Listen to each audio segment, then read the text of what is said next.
The traditional image of German manufacturing as a domestic powerhouse is undergoing a profound transformation as the nation's industrial soul systematically migrates eastward. While the German chancellor makes diplomatic visits, the more telling movement is found in the massive corporate delegations following behind.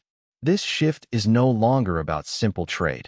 It represents a fundamental relocation of technology, talent, and supply chains to Chinese soil. A striking example of this trend is found in Taicang, Jiangsu Province, a relatively small city that now hosts over 560 German companies. Within just 2 years, the city added nearly 100 new German firms, a pace of integration that outstrips traditional European infrastructure development. Major industry leaders are leading the charge, with Volkswagen establishing a massive research and development center in Hefei and BMW achieving total localization for its production in Shenyang.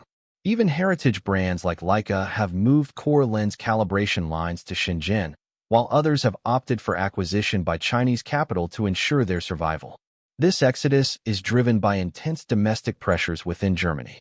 High energy costs, fueled by aggressive environmental policies and the loss of stable fuel sources, have seen industrial electricity prices soar to 4 times those found in China. Furthermore, restrictive trade barriers and tariffs from traditional Western allies have squeezed profit margins to the breaking point.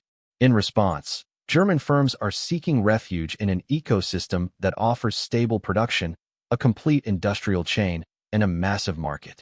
Beyond mere cost saving, German enterprises are pursuing 3 specific strategic advantages. First is the innovation cost advantage, where the speed of Chinese development allows companies to shorten research cycles by 30%.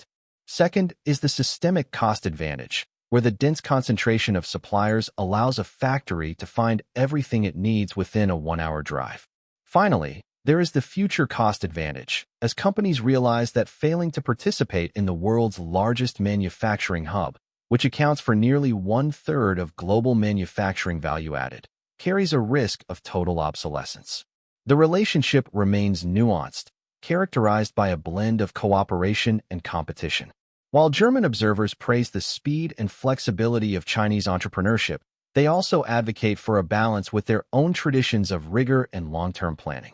Ultimately, this industrial migration suggests that the high ground of global competition is no longer held by isolated technologies, but by those who can successfully integrate into the most efficient and open industrial ecosystems.